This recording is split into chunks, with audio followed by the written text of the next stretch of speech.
કેમ છો વિદ્યાર્થી મિત્રો? મારી યુટ્યુબ ચેનલ જગદીશ કે બારિયામાં આપનું સ્વાગત છે. આગળ આપણે ધોરણ 12 એકાઉન્ટ ચેપ્ટર નંબર 4 ભાગીદારીનું પુનર્ગઠનમાં ફેબ્રુઆરી 2026માં બોર્ડની પરીક્ષામાં પૂછાયેલો દાખલો સમજાવ્યો હતો. આજે આપણે ફેબ્રુઆરી 2025માં બોર્ડની પરીક્ષામાં પૂછાયેલ વિભાગ સીમાં 3 માર્કનો જે દાખલો પૂછાય છે એની ચર્ચા કરીએ. વિભાગ સી ચેપ્ટર નંબર 4નો દાખલા નંબર જે પૂછાય છે 32માં ક્વેશ્ચનમાં પૂછાય છે એમાં, અને આ દાખલો પણ સ્વાધ્યાયમાંથી જ પૂછાયેલો છે. સ્વાધ્યાયના દાખલા નંબર 8 છે. ત્યાં અહીંયા પણ માત્ર નામ જ બદલાયેલ છે. તો આજુબાજુ અને કાજુ એક ભાગીદારી પેઢીના ભાગીદારો છે. તેમની વચ્ચે નફાની વહેંચણીનું પ્રમાણ 5:4:3નું છે. બધા ભાગીદારોએ મળીને નફા નુકસાન વહેંચણીનું પ્રમાણ બદલીને નવું પ્રમાણ 2:2:1નું નક્કી કર્યું. આ માહિતી પરથી લાભનું પ્રમાણ શોધો. અહીંયા લાભના પ્રમાણની ગણતરી કરવા કીધી છે. આગળનો દાખલો જે આપણે જોયો હતો એમાં ત્યાગની ગણતરી કરવા કહી હતી.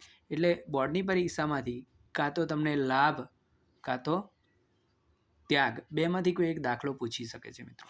તો આપણે મેં તમને કહ્યું તો એ પ્રમાણે કોઈ એક સૂત્ર કરી દેવાનું. ત્યાગનું સૂત્ર કરી દો તો લાભનું પૂછે તો એનાથી ઉલટાઈ દેવાનું છે. બરાબર? તો અહીંયા લાભનું પ્રમાણ અંગેનો દાખલો કહ્યો છે, તો આપણે એની વિગતે ચર્ચા કરીએ મિત્રો. ચાલો, અહીંયા રકમમાં આજુબાજુ અને કાજુ 3 ભાગીદાર, તો અહીં લખી દઈએ ભાગીદાર. આજુ બાજુ કાજુ. ચલો, જૂનું પ્રમાણ કીધું છે. તમે આ રીતે પણ લખી શકો. પ્રમાણ પહેલાં લખી દેવાનું 5:4:3. તો 5:4:3 એનો સરવાળો કેટલો? તો કે 5 ને 4 9, 9 ને 3 12. આ બધાના છેદમાં 12 મૂકી દો એટલે આ જૂનો ભાગ થઈ જાય મિત્રો. જૂનો ભાગ. બરાબર? પ્રમાણ કે તો જેમમાં હોય અને ભાગ એટલે છેદમાં પ્રમાણનો સરવાળો. ચલો, હવે નવો ભાગ. કેટલું નવું પ્રમાણ બદલીને 2:2:1 કર્યું? તો નવો ભાગ પહેલાં નવું પ્રમાણ લખીએ આપણે. નવું પ્રમાણ કેટલું? પ્રમાણ તો કે 2:2:1. આનો સરવાળો કેટલો? તો કે આનો સરવાળો 5. તો બધાના છેદમાં 5 મૂકી દઈએ તો એ નવો ભાગ બની જશે. બરાબર? હવે આપણને માગ્યું છે શું? તો કે અહીંયા લાભનું પ્રમાણ શોધો એવું કીધું છે. તો લાભનું સૂત્ર મૂકી દેવાનું. ભાગીદારને મળતો લાભ એક અથવા લાભ બરાબર આટલું લખશો તો પણ ચાલશે. લાભ બરાબર નવો ભાગ માઇનસ જૂનો ભાગ. બસ આ જ સૂત્ર છે. તમારે એક સૂત્ર તૈયાર કરવાનું. લાભનું કહેતો નવો ભાગ પહેલાં આવે. ચલો, આજુને કેટલો લાભ થયો એ જોઈએ. આજુ નવો ભાગ એનો 2/5 ઓછા જૂનો ભાગ 5/12. ચલો મિત્રો, અહીં ખાસ ધ્યાન રાખવી પડશે કે જ્યારે પણ સરવાળા બાદબાકી કરો તો લસા લઈને છેદ સરખા કરવા જ પડે. તો અહીંયા ચોકડી ગુણાકાર અથવા ક્રોસ ગુણાકાર 12 × 24 ઓછા પાછું 25 છેદમાં 12 × 5 = 60. કોમન છેદ લઈ લીધો. હવે 24માંથી 25 જાય -1/60. હવે લાભના સૂત્રનો ઉપયોગ કરતા હોય જવાબ માઇનસમાં આવે એટલે કે ઋણમાં આવે તો એને ત્યાગ કહેવાય. આપણે આગળ ચર્ચા કરી હતી. આજુ પછી બાજુ. ચલો, એનો નવો ભાગ 2/5 ઓછા જૂનો ભાગ 4/12.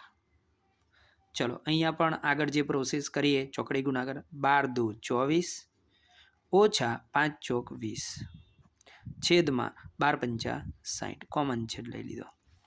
ચલો, 24માંથી 20 જાય 4/60. હા, આ પ્લસમાં જવાબ આવ્યો એટલે લાભ કહેવાય, કારણ કે લાભના સૂત્રનો ઉપયોગ કરતા હોય જવાબ પ્લસમાં આવે તો લાભ કહેવાય, પણ જો માઇનસમાં આવે તો ત્યાગ કહેવાય. આજુબાજુ પછી કાજુ. ચલો, નવો ભાગ 1/5 ઓછા જૂનો ભાગ 3/12 બરાબર. હવે ચોકડી ગુણાકાર 12 એકુ 12 ઓછા 5 તારી 15/60 બરાબર -3/60. અહીંયા પણ માઇનસમાં જવાબ આવ્યો એટલે એ પણ ત્યાગ કહેવાશે. હવે આપણને અહીંયા પૂછ્યું છે કે લાભનું પ્રમાણ શોધો બરાબર. અહીંયા લાભ એક જ જણને થાય છે એટલે આપણે લખી દઈશું અહીં આજુનો ત્યાગ 1/60 બાજુનો લાભ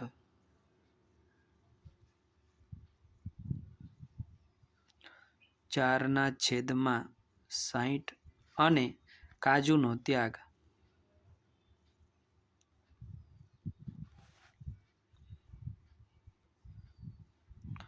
3/60 ભાગ છે. આટલું લખો મિત્રો એટલે તમને 3 માર્ક્સ રોકડા મળે એવા છે. આ દાખલામાં બહુ ઝાઝી મહેનત કરવાની જરૂર નથી, પણ સ્વાધ્યાયના બધા જ દાખલા તમે જો કરી લો ને તો બોર્ડની પરીક્ષામાં જે 3 માર્ક્સનો દાખલો પૂછાય છે એમાં આપણને 3માંથી 3 પૂરા માર્ક્સ મળે એમ છે. જો મિત્રો તમને આ દાખલામાં સમજ પડી હોય તો આ વિડીયોને લાઈક કરજો, શેર કરજો અને અન્ય મિત્રોને પણ આ શેર કરજો જેથી તેઓ પણ આ રીતે દાખલા ગણી અને પૂરા માર્ક્સ મેળવી શકે. થેન્ક યુ મિત્રો, આભાર.